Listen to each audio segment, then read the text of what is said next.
What a result for Manchester United. A really important 3 points at Bramall Lane. And it was difficult. It was getting difficult. It was getting close towards the end. Goals from Marcus Rashford and Anthony Martial, both of them starting once again together. And a bit of going back to the sort of formations we were playing under Ole Gunnar Solskjaer when he first came and took the job from Jose Mourinho here on an interim basis. We've got the 4-3-3 tonight, and actually going forward, it looked like it really did work. We looked quite threatening going forward.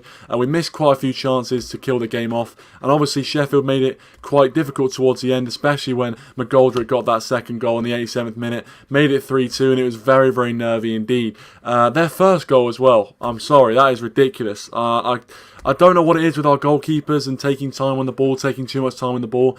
De Gea did it last season, Henderson this season. And to be fair, I don't think Henderson had the best of games, but he did make an important save towards the end, so I'm not going to hammer him too much. But United go get 3 points and then go 2 points behind second place with a game in hand.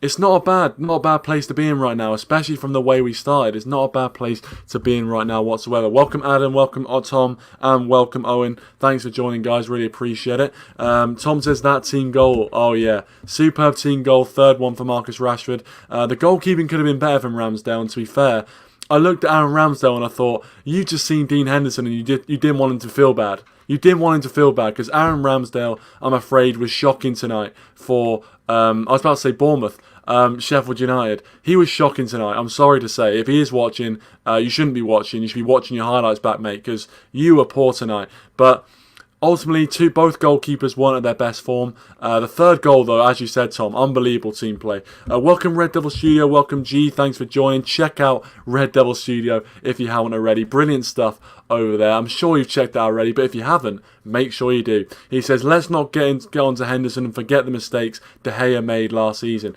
Agreed. Listen, Henderson made an important save in this game, and actually, apart from that last corner, I thought he was actually quite good from crosses. But I think unfortunately that first goal, is gonna stick out really in the memory when we think back to this game.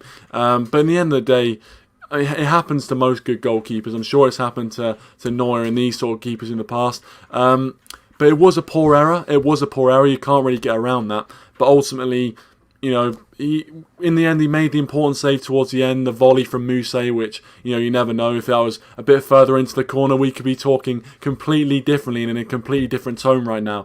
But yeah, fair play to Henderson. He didn't have the best of games in the first half, but in the second half I thought he was alright. Some people saying he could have come for that corner as well, so that's debatable. But let me know if you think Dean Henderson, could have come for that corner. You think he should have done better? Let me know. Kobe, thanks for joining as always. He says Henderson still thinks he's playing for Sheffield United. That's what I said at the time. That's what I said when I was watching it, mate. I thought he was a bit of an agent, a Sheffield United agent. Rich as well, thanks for joining, Rich. Appreciate it. Make sure to check out Rich Sports. Make sure to check out his match reaction as well on his channel. And congrats, Rich, on 300 subscribers as well. Very richly deserved, I might add. But he says Henderson and Maguire thought they still played for the Blades for the first 5 minutes. Seems like that's a running theme in the comments right now. But yeah, I think it did seem that way. That Sheffield United had a few agents. Chris Wilder just implemented a few of his old mates in there just to give them a bit of a chance. But ultimately, we were too strong for them going forward. We could have had that game killed off a lot earlier than we did. Tom says the salt off Arsenal fans right now. Yeah, Siffo's nowhere to be seen. It's funny that Siffo is nowhere to be seen. LSR says, good job we didn't follow Matthew Coyle's advice and drop Pogba indefinitely. Yeah, I mean, listen, he's not here to defend himself, so I'm not going to lay into him too much. But yeah, obviously the Paul Pogba conundrum is one that's going to rumble on, I'm sure. But ultimately, I thought he played well tonight. There's no getting around that. And obviously this saga of whether Pogba should stay, whether he should go. I still think, in my opinion, that he is causing a lot of problems. And I feel like this problem will resurface at another point. Just because it's going well right now, I do feel like, leopards don't change their spots. And I feel like it'd just be better for both parties if we did move on. But if Pogba is 100% committed to the club, then, he'd be a great asset to have. Don't get me wrong. But I don't know if I can ever really trust Pogba to be that. I can't. Welcome, Aaron Richards. Thanks for joining, mate. Appreciate it. Owen says Mickey Rooney is better than Kai Havertz. Yeah, listen, no, don't give Kai Havertz too much stick. I feel like he's already getting so much stick. I mean, just adding to it is just abuse at this point, to be honest with you. But let me know who you guys thought was man of the match. Who you guys thought was man of the match tonight. I think Paul Pogba was definitely a candidate. I would give it to Marcus Rashford. I thought he was brilliant. He took his 2 goals very well. Could have had a hat-trick. Could have easily had a hat-trick tonight, Marcus Rashford, if his finishing was a little bit sharper. And we could have, won that game by 4 or 5 goals. We really, really could. We weren't as clinical as... We weren't as clinical as we might have hoped, but luckily Sheffield United didn't offer too much going forward. And in the end, we stood strong. We stood strong in the end. Kobe says, how many red cards will Arsenal have by the end of the season? I predict 19. There's a definite issue there, a definite discipline issue with Arsenal right now. And it's great to watch as a neutral, but as an Arsenal fan, you must be tearing your hair out at what is going on right now. More red cards than wins. I think it's actually right. I think that could be right. It could be right now. It's like 8 red cards, and like the next best team has got like 5 red cards or something, or 3 red cards. It's pretty mental. It's mental statistics. But yeah, Arsenal are in trouble. They're in big trouble. And personally, I'm not the guy who usually says teams should sack their managers, but I think Arteta is on a sinking ship right now. He's the captain of a sinking ship. But let's not talk about Arsenal. We're not an Arsenal channel. We're a Manchester United channel. It's always good to banter Arsenal, to be fair. So if you want to keep the comments coming, feel free. But obviously, we've got the 3 points today. It's a massive 3 points. It is a big 3 points. A lot of us going into this game, especially everyone who I saw comments from on the preview, weren't wholly confident. They weren't wholly confident. This looked like a clear example, once again, of where United were going to bottle it. Absolutely shit the bed when we needed the 3 points, when all the other teams were dropping points. It was time for us to step up. We were centre stage, and we were going to flop it again. But you know what? We held on in the end. We got the 3 points, and I hope that's character building. I hope that shows the players that we can take advantage. Kind of similar to the Leicester game last season, in that we all thought we weren't going to get over that hurdle. We all thought we were going to bottle it. But we didn't in the end. We got over the hurdle, we did the job that we needed to do, and hopefully that can stand us in good stead going forward under Ole Gunnar Solskjaer. Owen says they have 6 more red cards than the second most red carded team since Arteta has taken over. Mad stuff. Tom says Donny van der Beek isn't impressed with Ole over his lack of game time. News coming out if United. Yeah, I'm so surprised Donny van der Beek didn't start this game, man. I thought it was the perfect opportunity to give Donny a game. I don't understand why he was sat on the bench once again. Came on in, the 75th minute for Bruno Fernandes, and I knew that was going to be the change that was going to be made. And one thing I think it does do is it does highlight the strength and depth that we have, that we can bring on Donny van der Beek when Bruno Fernandes is feeling a little bit tired. It was good that we were able to rest Bruno Fernandes a little bit, especially with the games coming thick and fast through this Christmas period. I'm so surprised Donny van der Beek didn't start. I thought this before the Manchester derby as well. His game time is actually a little bit worrying. His lack of game time is a little bit worrying. And even though before the start of the season, I don't think any of us said that Donny van der Beek was brought in to start for Manchester United, a player of that sort of calibre and what he's shown in a Manchester United shirt so far, I don't understand why he's not starting. I feel like what he's shown to us in a Manchester United shirt, he's better than some of the options that do get started, in my opinion. I think he can add something to the team that other people can't. But obviously, Ollie doesn't see it the same way that we do. And obviously, we're not on the sidelines controlling the subs. So obviously, we just have to sit back and watch what goes on. But yeah, for me, Solskjaer has to look at that. He has to look at the Donny van der Beek conundrum. Kobe says we dodged a bullet by signing Gabriel. Yeah, I know. Listen, Arsenal, when Gabriel was their best defender, everyone was saying he's the guy that, is going to steady the ship at Arsenal. He was the defender they needed. And I'm not taking anything away from the kid. He's a very, very good defender. One of the best defenders in the Premier League so far. But at the same time, that sort of thing you can't do. When you're on a yellow card, pulling someone down is just ridiculous. Yeah, Arsenal. I mean, you can just see by their results. It's almost not even fun bantering Arsenal anymore because you just know it's coming. You know the poor result is coming. You know the poor performance is coming. And it's almost like that meme where I think it's Tom and Jerry meme where the cat is basically prodding Jerry. He just doesn't give a shit anymore. And I think that's the same thing with Arsenal. Arsenal fans know they're terrible. They just don't care anymore. They're numb to it. And to be honest with you, I'd be numb to it as well. Late subs again, says Rich. Yeah, late subs. I'm not sure whether it's just because of the state of the game, but Ollie did revert back to his late substitutions. I think obviously he was about to bring on Dan James before they scored in the 87th minute, so I'm not sure what use that substitution would have been, but he was going to bring on Dan James, and it was a shame that we conceded that goal because I would have liked to have seen Dan James coming on. Obviously, he brought on Scott McTominay as well, and he obviously was a big part in us shielding out the 3 points. But yeah, I would have liked to have seen Daniel James play, to be honest. I think especially if after we were 3-1 up, if he brings on Daniel James and takes off Rashford or Martial or even Greenwood, then we could have used Daniel James on the counter-attack to the best of our ability. Unfortunately, we conceded that goal in the 87th minute and he brought on McTominay. So it is what it is. I feel like you have to make decisions based on the game situation. It's pretty obvious that, but at the same time, late substitutions. Yeah, late substitutions. Tom says Marcus Rojo's agent is in contact with both Sheffield United and West Brom over a loan move. I don't think it would be a bad thing to see Marcus Rojo get some game time. I'm not actually sure how old he is.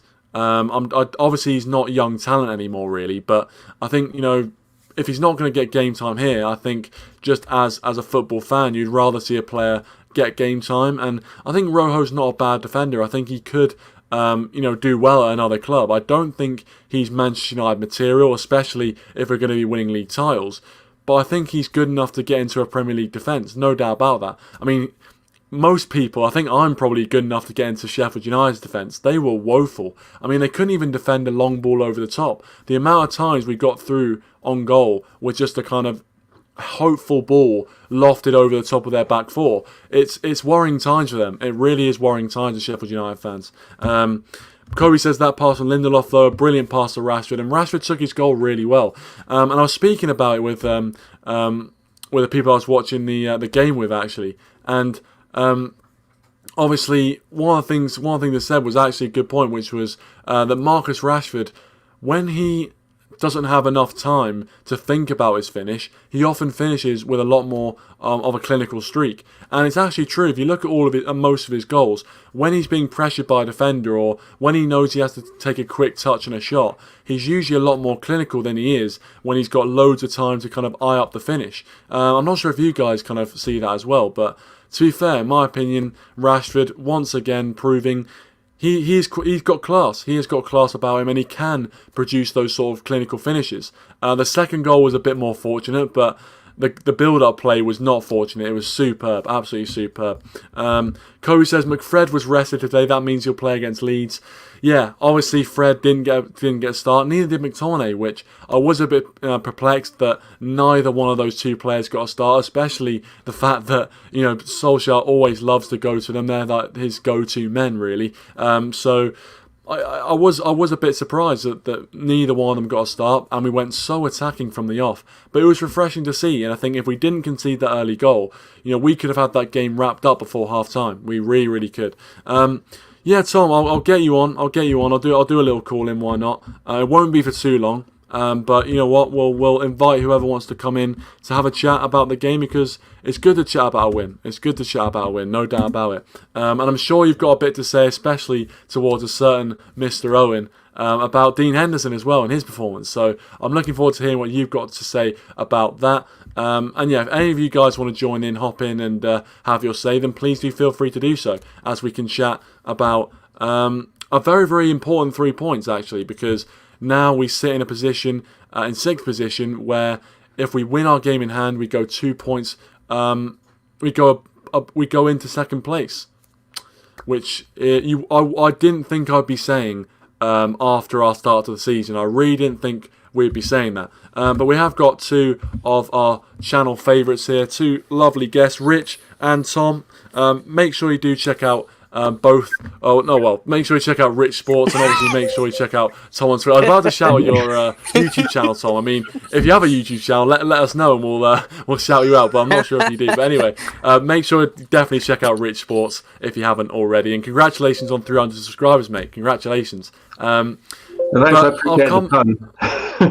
yeah. I had to do it. It just came to my head. I had to say it. But I'll come to you, Tom, first. A 3-2 win. We kind of held on a bit at the end there, but I think we can all agree that on the balance of it, United deserved the 3 points today. Do you think it's a big step that in a game that we all thought we were going to bottle and we were going to drop points, that we actually got over the line? Yeah. Obviously, I think the game was quite similar to how it was last season, where we didn't really get started and we were 2-0 down going in at half-time. And going from that, obviously, we had to make the miraculous comeback, and then we bottled it at the last minute. And, on another day, that Mousse chance where they got clean through, I think it was Mousse, he got clean through near the last minute, and Henderson had to make that ditch save. Last season, that was almost mirror image of the McBurney goal. But the McBurney goal went in and this one didn't. And I know Owen's going to spin some bullshit saying it was because Henderson was in the net, not De Gea. No. Let's not beat around the bush. Henderson today was poor with that chance, first of all. Now, it wasn't. You can't blame Maguire for the pass because it's a good enough pass. It's not like it were overweighted or short. It was a decent pass. All you had to do was boot the ball up the field, and he's not done it in time. And he got caught out. It happens, but no. Overall, I think the team performed well. I think we've got to stop doing this, though. Seriously, going behind first. We've got to stop doing all this bullshit. To be honest, because all it takes is to go down against a really good fucking team that can punish you with chances, like Liverpool, or take on a Southampton team that's doing so well at the moment, who went 2-0 up. All it takes is for them to do that and then shut up shop, and then you're pretty much done. That is it. So, like when we played teams like Arsenal, they just get the goal and then shut up shop against you. That's all that they will do. But, when you said about, we win the game in hand and then we got top of the table, it does feel a lot better of a position because I think the results are more positive, but we're only getting half of a performance. Because if we play like we do in a full 90 minutes, how many chances, how many goals, and how well would we play? I think we'd probably be blowing away half of the league at this point. I think we might, if we played like this from the start of the season, where we played to full capacity at 90 minutes, full throttle, we'd probably be top of the league right now. Because it wouldn't surprise me in the slightest, but these major issues with Donny van der Beek. Let's be honest here. I just don't know what the hell have we bought him for. Anybody who still questions whether he was an Ollie signing or not, how can you question it when you're not starting against Sheffield United, bottom of the league, not even won a game this season? They've only drawn and got 1 point, and you can't start a game against them. Then suddenly you've got to be questioning what the hell am I actually doing here? Because if Jack Grealish would have been available, Jack Grealish would have been the player Man United would have got. If it was the right price, they would have got him instead of Van der Beek. Easy as that. I swear to God. I'm not. How is it a Maguire mistake? Tell me, please. How was it a Maguire? Well, I appreciate it. Yeah, he says, I swear to God, one more mistake from Maguire and I'm putting someone in defence. I'll bring in Rich. Here. Rich, obviously, you've heard what Tom had to say about the performance. Obviously, first of all, I want to get your thoughts just on the performance in general and whether you think that is a big step in the right direction in terms of getting over potential banana skin games. And then obviously you can address that comment. Do you think what do you think of Maguire's performance? I think Maguire, I don't know, it's just unpredictable, isn't he? Maguire, he has some great games, some average games, some pretty shit games. I think when I was watching, tonight, when Sheffield United scored, I was thinking of what Tom said, was it yesterday? Where Tom was saying, Sheffield United probably nick a goal and then shut up shop. And I was thinking, United barely ever score. And then when they scored after 5 minutes, I was thinking... I said David McGoldrick as well. And it just seems to be that you keep thinking, okay, it's different now because Sheffield United can't score. They scored like 5 goals all season, and then 10 minutes in, you're like a goal, or like 5 minutes in, you're a goal down. And what is quite good is that no matter what game we're playing now, I feel we're going to score goals, and we have to because we concede goals in pretty much the first 10 minutes every game. And it is, we're talking last year about not being able to unlock teams. Now we're scoring 2 or 3 goals every game recently. Now the problem is that can we just defend? Can we keep a team out for 20 minutes? Just the first half. Just get halfway through the first half without conceding. Because I think if we could defend, we'd be, like Tom said, we'd be blowing away most of the teams. If we could defend, then we could actually be challenging. We're very much like Liverpool, where we could score goals, but we couldn't keep the goals out. That was the problem. But then they went and bought Van Dijk, and then it completely changed. Yeah, true. And I think that's the difference, isn't it? Because remember when Manchester United had quite a ropey defence before they bought Rio Ferdinand, when they had Laurent Blanc, who was like ridiculously slow by the time we got him, and it's just one. I think it was we always buy the slow defenders. I think it's one of the players that is after for so long, and by the time we got him, he was like 5 years past his best. But no, I think the problem is now that we just got every single game. I can't see us keeping a clean sheet, and whether it's like a goalkeeping error or it's a defensive error, or we can't defend a corner, or we can't defend a free kick. Or when was the last time we actually kept a clean sheet? I can't see. Man City, the Manchester derby. Oh yeah. That was exactly. Yeah. Matthew seems to agree with you, Rich. He says at the end there we look like a third division side hanging on. Yeah, it does seem like in these sort of games. When Daniel James is ready to come on, and then he gets told to sit down and he brings Scott McTominay on, you know what you do. Oh yeah. I was disappointed. I wanted to see Daniel James. I thought the counter attack was on. Sheffield United were throwing bodies forward. It was set up for Daniel James to get his goal, man. That was a substitution that could have been made 20 minutes earlier. That could have been made. Definitely, yeah. And I think that maybe the problem is that substitutions, like Tom was saying, why make a substitution? Why does Donny van der Beek get 10 minutes? What's the point of that? And why did you make a substitution on 90 minutes? I think that's the frustrating thing. Like you said, you could bring these players on after 65 minutes. Give them like nearly half an hour. Yeah, it is frustrating because it's a pattern that we've been seeing, I mean, pretty well since the start of the season. Even when you look at the Crystal Palace game when he came on and made it 2-1 and had an instant impact straight away. And we all knew that Ollie made that sub too late, and that was on the first game of the season. So you'd have hoped that he would have kind of learnt a lesson from there. That's the only other time made subs at half time. Because the first half has been such a disaster, he's had to. And there's somebody telling him at half time. There's someone say at half time, look, this is an absolute shambles. We need to make a sub. Yeah. When he makes himself during the game, he goes, oh shit, it's like 90 minutes. I better make a sub. Yeah, it's true. I can see a lot of people in the comments. The talk has turned into Paul Pogba. I can see there's a bit of a ding-dong battle in the comments there. And obviously, it's inevitable. It's inevitable when Paul Pogba plays. Yeah, he gets a mention. But I thought he was all right tonight. To be fair to him, I don't think he was too bad. It obviously set up the Martial goal. The French connection. Yeah. Let's see what these people are saying here. Let's see what people are saying. Basically, as predicted, Owen hasn't mentioned Dean Henderson, which is funny. But he has mentioned Paul Pogba, and he says he's basically saying that. Yeah, well, I wonder why, Darryl. I wonder why. That boy Daz has joined us as well. Make sure to check out Daz's football stand. Thanks for joining. Appreciate it. Matthew saying, here's what he said. He said, Pogba disrespected the club. He should not be in a Manchester United shirt ever again. No performance will change that. And Owen comes back and says, did you find his performance tonight disrespectful? Which, I mean, to be fair, he did perform well tonight. So I'm not going to go through. I'm not going to go through all the comments, but you can obviously, if you're looking at the comments, you'll be able to see what people are saying. Keep them coming and keep any questions for the panel as well. Yeah, that's the thing. Obviously, when you're paying that sort of money, it's hard to keep him on the bench. It is very, very difficult, especially when he has that sort of talent. If he wants to use it, but we'll see. I mean, if we can get a consistent Paul Pogba, then we will be a very, very good side, no doubt about it. It's just whether we can get that. Dazza, I'll bring you in. Obviously, thanks for joining. Make sure you check out his reactions to the goals and watch along and stuff. Make sure you check that out on his channel.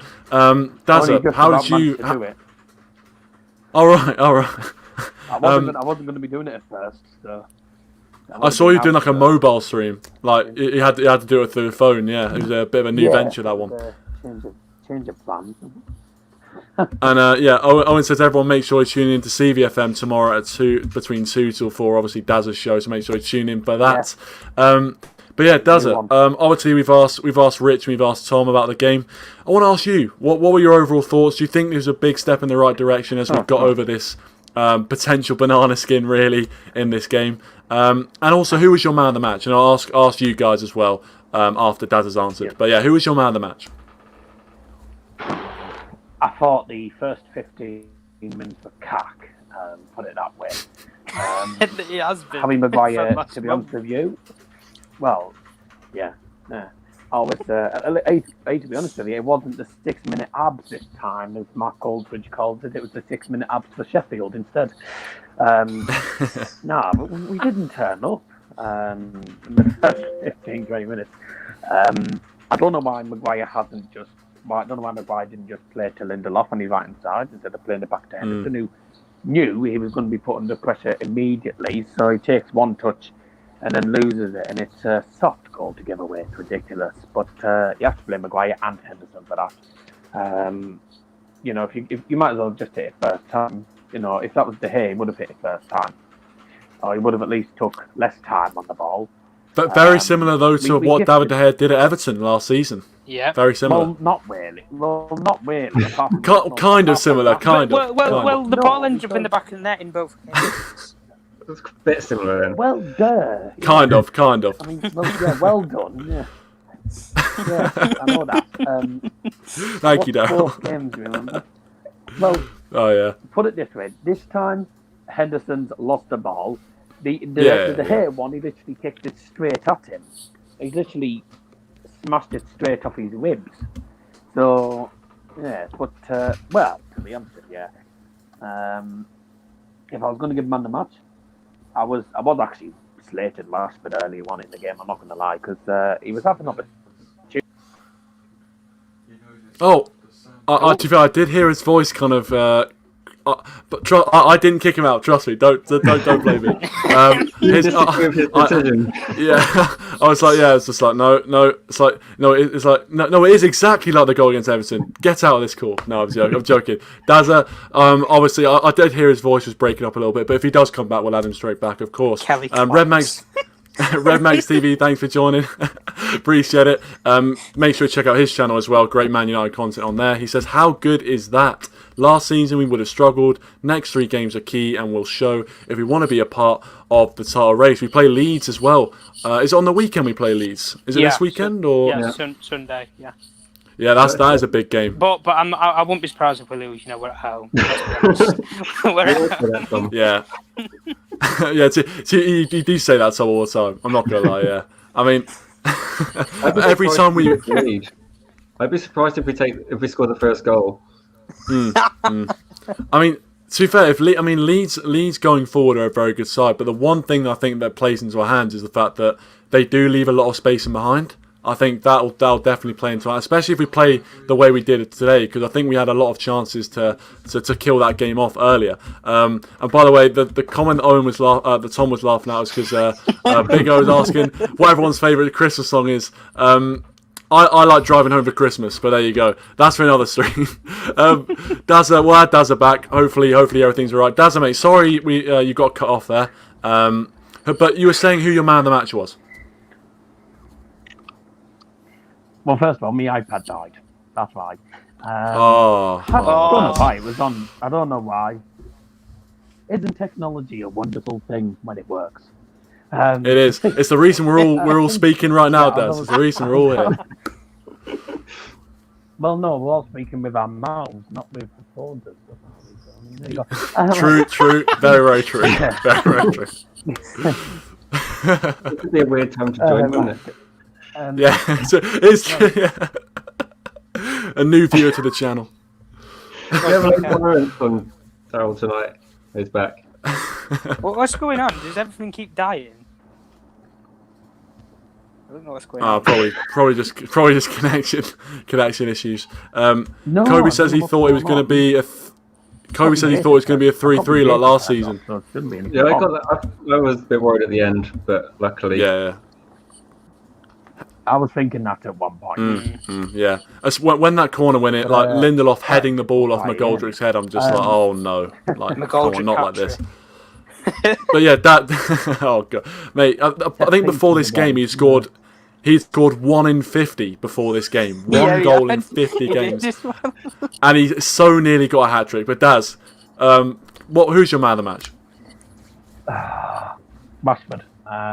Despite he was being off, first half he was offside most of the time, offside, and when he had that chance that he should have scored in the first place, which he blazed over the bar, I was like, God, it's going to be a long day. But I'm not going to lie, Sheffield United should have been 2-0 up at that time. I don't know how John Fleck ended up bending the shot past the post when he had acres of space. He could have just literally took another touch and then hit it.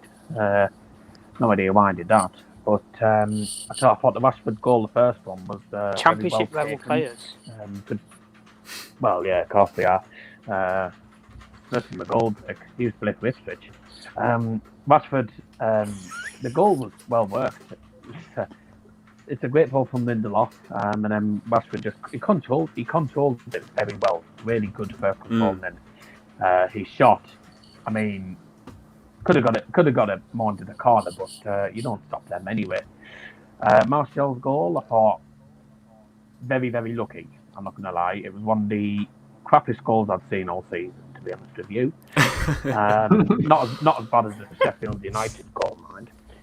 Yeah, true, yeah. First half we weren't great. I thought second half. I thought since we got the first goal, we looked more comfortable. We looked better. Second half, I thought was a better side. Again, set pieces. Oh, come on, Owen. Borough do better at set pieces. We're bloody awful with For fuck's sake. I think that cancels out the we need to. knock-up at the start, doesn't it? So it's neutral for Henderson. The set pieces are terrible, aren't they? Yeah. Hendel's. Hey, to be honest, Hendel's save at the end was actually very important in fairness. Yeah, I mean, yeah, you can't deny it was a decent save. I mean, if he doesn't make the save, it's 3-3. But at the same time, obviously the blunder at the start. As Rich said, on balance, I'd give him a 5 out of 10. I guess on balance, if you're going to balance it up. But I give him a 5. But I think Rashford. I think is a great shout. Rashford's definitely a great shout. I mean, he could have had another hat trick tonight. I think he could have had a hat trick tonight. Obviously, he had that chance on his left foot, which Ramsdale saved as well. So it would have been nice for him to get a hat trick and just put the game to bed, so he didn't have to go through that last minute finish. But I mean, at the end of the day, it wouldn't be a Manchester United performance if we didn't have a bit of a shaky last 10 minutes. It wouldn't be a Man United performance. So you had to keep that tradition going. But Rich, I'll come to you. Who was your man of the match? I'd probably go for Rashford based on that. I think over the course of the season, Rashford has got quite a few goals. I know they come in like a few in Europe, but I think it's quite good that Martial got a goal. Okay, crap goal, but I think he's one of these players that when he gets goals, he seems to then try harder. It's not like whereas Cavani will run all game. I think when Martial doesn't score, he seems to not be as interested. So maybe that'll the sort of player that seems to like go on runs of getting goals. Hopefully that'll boost his confidence. Although if I was getting paid a couple $100,000 a week, I'd probably have quite a lot of confidence. So not much. True. Yeah. But no, so I think it's a lot of positives that we're always scoring goals. It's a bit worrying that we have to score 3 to win a game every time, even against Sheffield United. But I think it's a positive. A lot of people are saying. I think a couple of games towards the end of last year where was it against Southampton? We conceded a goal last minute, and then obviously yeah. So I think that we definitely closed out a few games, and in other games we finished a stronger team. Like against Southampton, we looked a stronger team, which is opposite to last year. So I think there's positives. It's never quite as convincing as we want, is it? We're not getting like a 3-0 at half time, coasting, making loads of subs at 60 minutes.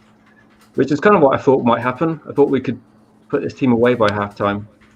But we haven't seen that yet. I think it's there. If we can just... No, it's stupid mistakes, isn't it? Stupid mistake for giving away a soft free kick for like the Southampton goal, giving away like a charity goal today. It's just those sort of things. I mean, it made the game more interesting, I suppose, for neutral that we give Sheffield United True. a start. Give West Ham like about 5 chances to get their first goal, but hopefully, I think there's a lot of positives because I think, like you said, against Leeds, 5 goals against Newcastle. Leeds aren't a team you can defend like that against. They're going to be. It's going to be quite a good game on the weekend, I think. 2 teams that maybe can't defend so well. Yeah, definitely. Definitely one for the neutral, that one, to be fair, especially the rivalry. I do hope we see old rivalries renewed. And it's not just extra hard because they'll be cheating their manager again and trying really hard against us, but not so hard. Maybe. Looks like they tried quite hard against Newcastle, though. True. Yeah. I mean, Bielsa's a different breed of manager. I think. I mean, he'll be up for it definitely. I think. I mean, the fact there'll be no fans there, unfortunately, as well. He's no when was the last time we played Leeds in the league? Because I know we played in the FA Cup about 5 years ago, but in the league must be like nearly 18 years. Yeah, it must be ages actually. Yeah. I can't remember. I don't think I was even a Man United fan back then. I must have been about 3 or 4 years old. Rio Ferdinand off them when they had that fire sale where they had to sell every single player because they had no money. Oh, yeah. They must have Probably been around there. Oh my God. Owen says he can't believe we sat around the YouTube fire talking about United being top of first of all the phrase the YouTube fire is interesting, but anyway, it says talking about United being top of the tree at Christmas. It was only a year ago we lost to Burnley at home and Ollie's job was on the line. 2020, eh? Well, mate, if you look at social media, there's still a lot of people saying Ollie's job's still on the line, but as we said, we knew when Ollie's job's on the line, we start to go on these sort of runs. But yeah, Daz, I couldn't agree with you more. This year, it's been a cack year. I think the word cack could not have been used in a better way, really. Kobe says, does Maguire need to be dropped? I don't think he's going to be dropped because he's got the captain's armband. I think Solskjaer... Yeah, well, here's the thing. I think Maguire's performances recently haven't been great. To be fair, I didn't think he was that bad against Man City, but then did they really offer too much going forward themselves? But I think as long as he's got that captain's armband... yeah. I mean, they were more clinical in front of goal, to be fair. You can't argue with that. But, Harry Maguire, for me, because he's got the captain's armband, I don't think he's going to be dropped anytime soon. But I'll come to you, Tom. Who is your man of the match? Well, I know a lot of people are obviously going to say Rashford for the goals and everything, but I'm not just going to choose. I'm going to choose Pogba, to be honest. I think the influence that he had on the game, the chance that he did, he pretty much kicked off both of the 2 goals. The goal for Martial, the pass, just out of absolute nowhere, and didn't even look where it was going, but he knew where it was going to land. It's world class pass that what was used to see him doing at Juventus, and we've not really seen that side of Pogba for a while. But yeah, I thought that pass was world class, and the way that he just easily got past 2 players and then kicked off the counter-attacking move where we got the 3rd goal was, amazing as well. It's just a different feel around Paul Pogba, I think, now, really. But, no player should avoid criticism, but I don't think he should get that much criticism for stuff, because I think he gets more criticism than he does positive comments or anything, because nobody's really commented on him tonight because Rashford's going to get the headlines for the goals, but he had an assist and he had a major influence in the 3rd goal. And overall, I think him and Fernandes really, when they grew into the game, controlled the midfield. But I think overall, it was quite a decent performance, really. Just got to shore up at the back, because Leeds will come with a plan at the weekend, 100%. And I'll expect Leeds to score, to be honest, with the way that they easily just took apart Newcastle towards the end. They'll definitely score. There's no doubt about that. It's just how many. Yeah, I agree. I think Leeds, especially if we defend the way like we did today in patches, I mean, if we defend the way we did against Leipzig, it'll be a bloodbath. It'll be an absolute bloodbath. But hopefully, don't revisit that sort of performance. Oh yeah. I mean, to be fair, teams nowadays just have to put a good ball into the box, and our defenders, start, just kind of cacking themselves. They're not even there sometimes. Oh yeah, exactly. Yeah. Just no one in the box. You could just have I mean, if you make runs to the back post, eventually, if you put a good ball in, one of them will have a tap into the back post. But it looks like Tom's left us. If Tom does come back, then we'll obviously speak to him. But if not, then thanks for coming on, Tom. Appreciate it. 12. I think Pogba played well recently. The last few games, Pogba has been good. But people obviously just talk about his agent on the pitch, isn't he? But maybe he's got an opportunity now where we have got better players for him to play alongside Van der Beek. Obviously, he's not getting a lot of game time, but maybe. Do you think it's against Leeds we're probably going to see McTominay and Bruno because they didn't play? Maybe. I think potentially. I feel like because he's such. I mean, I was so surprised that they didn't play. So I think you could be right that especially for a team like Leeds who'll offer a lot more going forward. I don't think McTominay is good. He's crap. I pick him. I'm just saying that seems to be the setup. But I think I'd like to see Maguire. He's definitely their favourites. We need Fred. We need Fred to start.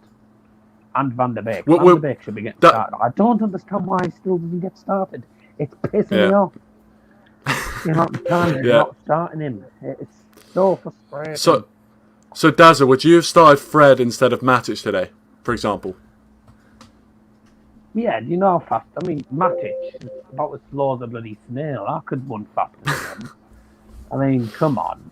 You need players that have got ability, bit of pace to actually track back and defend. Matic doesn't have the pace to go up and down the field. And you got Fred who can. Van der Beek's got the energy. Start Van der Beek at CDM with Fred sorted. And maybe well, I'd probably be switching the formation, which would be the diamond formation or something. Van der Beek, Pogba, Fred, and Bruno. The ideal defence. Not the ideal defence. What the hell am I on about? The ideal midfield. That might be the. I tell you what. Put 7 behind the ball. That might be the ideal defence. That might be the solution. Go on, Rich. Still concede. That's what people want to see, isn't it? People want to see those 4 players in midfield. Yeah. Well, we all seem to have McTominay in there instead of Van der Beek or something, or McTominay there instead of Pogba, or Matic there. Like I said, Daz, I think 3 of us could probably beat Matic in a race, and that's not saying much. I don't know how fast you guys are, but no, I'm properly slow. You have to basically rely on not giving the ball away. Yeah, you're probably faster than I am. Whereas, like I said, the other players have got pace. I mean, McTominay has got pace. So if he messes up, usually he's out of position, so he has to chase back. Yes, but he can't even make a 5-yard pass. Yeah, I mean, I think one thing that Matic has as well is the fact that if he's not on his left foot, he struggles. He doesn't really have a right foot, so you always see him kind of when he's on his right foot, he has to kind of back away from the ball just to kind of turn himself around to get him on his left foot, which can get you unstuck a little bit. A few comments I'm going to read out before. I do know it's nearly midnight, so I'm probably going to wrap it up very, very shortly. Oh, yeah, I'll definitely wrap it up soon, very, very quickly then. Sai, thanks for joining, mate. Appreciate it. He says, imagine if we win the Premier League. I mean, that probably is the best comment to leave on, to be honest. But won't happen. To be honest, I don't want to get too sucked into that title talk just yet. I mean, obviously it's nice to think that. It's better to think that you're in a title race than obviously not, but. Yeah. It's still very, very early on. We've still got that game in hand. I think we have to play that in February. And it's Burnley at home, which our record against Burnley at home is really poor. But dare to dream, Saeed. Dare to dream. I like what you're thinking. Last year we were definitely out of it. Whereas this year we were about 10 points off the pace by Christmas at least. Yeah. So we're in the mix. Where whether we're not. What's our away record now? Our consecutive win record, because that's still going. 10 consecutive Premier League away wins, which is a mental stat, really. That's ridiculous, isn't it? Yeah. No, I think we're definitely there or thereabouts, aren't we? We're in with a shout. We're as good as we're best in Leicester, I would say, based on recent form. Where Manchester City haven't been so good. I think Liverpool are the team to beat. Clearly, still. Yeah. It's disappointing. Yes. Yeah, but it'd be so satisfying if we were the ones to beat It them. would make it sweeter if they were second. It would, yeah. And also 2021, the 21 incoming, the 21st title. Maybe there's a bit of an omen there. Maybe I'm clutching at straws, probably clutching at straws, but I'll take it. I'll take every little bit of omen. Yeah, exactly. Kobe says, is Fred good enough to be our CDM? I think Fred's been all right, actually, in terms of his improvement. Dazza says, yes, that's all I need. Dazza seal approval right there. But I'm going to end it, guys. I'm going to end it because I didn't actually know how close it was to midnight. And obviously, it's getting quite late. But anyway, thanks for joining, guys. Really appreciate it, Rich. Really appreciate it, Dazza. Make sure you check out Rich Sports if you haven't already. And check out Dazza's Football Stand if you haven't already. But yeah, cheers, guys. Thank you so much for coming on. And it's good to just be talking about a positive United result, be talking about positives. Even though after that Manchester derby, I guess there are a few positives, the fact we kept a clean sheet. It's good to be talking about the win. It's good that we actually got over a banana skin game as well. But thanks, guys, for watching. Really appreciate it. Make sure you check out all the channels I've shouted out tonight. Hit that like button, subscribe to the channel if you are new as well. And we'll see you for the Leeds preview. But until then, thanks for watching, and we'll see you guys then. Cheers. Yeah, cheers, Ken. Cheers, Rich. Appreciate it, man.